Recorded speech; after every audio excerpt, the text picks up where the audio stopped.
രംഗത്ത് 30 വർഷത്തെ സേവന പാരമ്പര്യമുള്ള അലിസൺ ഗോൾഡൻ ഡയമണ്ട്സിന്റെ നവീകരിച്ച പുതിയ ഔട്ട്ലെറ്റിനെ വീണ്ടും വണ്ടൂരിന് വേണ്ടി സമ്മാനിച്ചിരിക്കുന്നു. സംശുദ്ധ സ്വർണം, പരിശുദ്ധ സ്വർണം, അലിസൺ ഗോൾഡൻ ഡയമണ്ട്സിലൂടെ. Lenora is different from others. Years of perfect stitching experience. Lenora linen, cotton cloth and stitching. പള്ളി കുത്തി തുറന്ന് പണവും സ്വർണവും കവർന്ന മോഷ്ടാവ് പിടിയിൽ. കാളികാവ് പോലീസ് സ്റ്റേഷൻ പരിധിയിലെ തൊടികപ്പുലം സലഫി മസ്ജിദ് കുത്തി തുറന്ന പള്ളിയിൽ സൂക്ഷിച്ചിരുന്ന 80,000 രൂപയും 1.5 പവൻ സ്വർണ്ണാഭരണങ്ങളും മോഷണം പോയ സംഭവത്തിലാണ് പ്രതി പിടിയിലായത്. ഈ മാസം 12-ന് പുലർച്ചെയാണ് പള്ളിയിൽ മോഷണം നടന്നത്. കാളികാവ് പോലീസ് കേസെടുത്ത് ഇൻസ്പെക്ടർ വി അനീഷിന്റെ നേതൃത്വത്തിൽ നടത്തിയ അന്വേഷണത്തിലാണ് പള്ളിക്ക് സമീപം വാടകയ്ക്ക് താമസിക്കുന്ന കൊളത്തോടൻ എന്ന നവാസ് പിടിയിലായത്.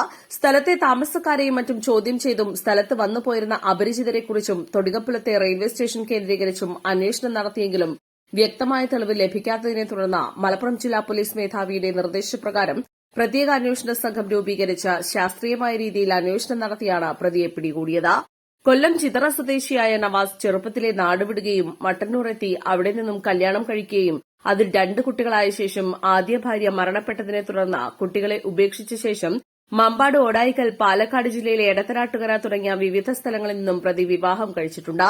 നിലവിൽ മലപ്പുറം ജില്ലയിലെ കാളികാവ് പള്ളിശ്ശേരി എന്ന സ്ഥലത്ത് നിന്നും വിവാഹം കഴിച്ച തൊടികപ്പുലം പള്ളിക്ക് സമീപം വാടകയ്ക്ക് താമസിച്ചു വരികയായിരുന്നു. എടത്തനാട്ടുകരയിലെ ഭാര്യയുടെ വീട്ടുപേരായ കൊളത്തോടൻ എന്ന വീട്ടുപേരിൽ ആധാർ കാർഡ് എടുത്തു. പാവപ്പെട്ട കുടുംബങ്ങളിൽ നിന്നും ഡിവോഴ്സായ സ്ത്രീകളെയും കല്യാണം കഴിക്കുകയും അവരിൽ നിന്ന് ലഭിക്കുന്ന പണവും സ്വർണവും ഉപയോഗിച്ച് ജീവിക്കുകയുമായിരുന്നു പ്രതിയുടെ രീതി. ഒരു ഭാര്യയുടെ കൂടെ 6 മാസത്തോളമാണ് പ്രതി കുടുംബജീവിതം നയിച്ചിരുന്നത്. തുടർന്ന് പുതിയ മേച്ചിൽപ്പുറം തേടുന്നതാണ് രീതി. കളവ് നടത്തിയ ശേഷം പ്രതി വെളുപ്പിന് 5:20-നുള്ള ട്രെയിനിൽ ഷൊർണൂരിലേക്ക് പോവുകയും അവിടെ നിന്ന് കാസർഗോഡ്, കോട്ടാച്ചേരി, ഹോസ്ദുർഗ്, ബാംഗ്ലൂർ, ബിദടി, രാമനഗര എന്നിവിടങ്ങളിലും പിന്നീട് കോട്ടയം, കൊല്ലം എന്നിവിടങ്ങളിലും സഞ്ചരിച്ചുകൊണ്ടിരിക്കുകയായിരുന്നു. കളവ് നടത്തിയതിനു ശേഷം പ്രതി സ്ഥിരമായി ഒരു സ്ഥലത്ത് താമസിക്കാറില്ലായിരുന്നു. പ്രതിയെ പിടികൂടുന്നതിനായി കാളികാവ് പോലീസ് സൈബർ സെല്ലിന്റെ സഹായത്തോടെ ശാസ്ത്രീയമായ അന്വേഷണം നടത്തിവരവെ ഹോസ്ദുർഗ് പോലീസിന്റെ സഹായത്തോടെ ഹോസ്ദുർഗ് റെയിൽവേ സ്റ്റേഷനിൽ വെച്ച് പ്രതി പിടിയിലാവുകയായിരുന്നു. പ്രതിയെ പള്ളിയിലും പരിസരങ്ങളിലും കൊണ്ടുവന്ന് തെളിവെടുപ്പ് നടത്തിയതിൽ തൊടികപ്പുലം റെയിൽവേ സ്റ്റേഷൻ പരിസരത്തെ കുറ്റിക്കാട്ടിൽ ഒളിപ്പിച്ചിരുന്ന പള്ളി പൊളിക്കാൻ ഉപയോഗിച്ച ആയുധം കണ്ടെടുത്തു. പ്രതിക്ക് സമാന രീതിയിലുള്ള മറ്റു കേസുകളുണ്ടോ എന്ന് പോലീസ് അന്വേഷിച്ചു വരികയാണ്. ഇൻസ്പെക്ടർ വി അനീഷിനൊപ്പം sub inspector Anwar Sadath Illikkal, senior civil police ഓഫീസർമാരായ Riyas Chini, K Shaiju, M Jayesh, K M Shameer, Mansoor Ali, special branch officer T Vinu, CPO M K Mahesh എന്നിവരുൾപ്പെട്ട സംഘമാണ് അന്വേഷണം നടത്തിയത്. പ്രതിയെ മഞ്ചേരി കോടതിയിൽ ഹാജരാക്കി റിമാൻഡ് ചെയ്തു. East live, Kalikavu. മാസം തോറും 1000 രൂപ മുതൽ തവണകളായി അടച്ച് സ്വർണം സ്വന്തമാക്കാം. മാസം തോറും തിരഞ്ഞെടുക്കുന്ന ഒരാൾക്ക് 12,000 രൂപയുടെ സ്വർണം സ്വന്തമാക്കാം.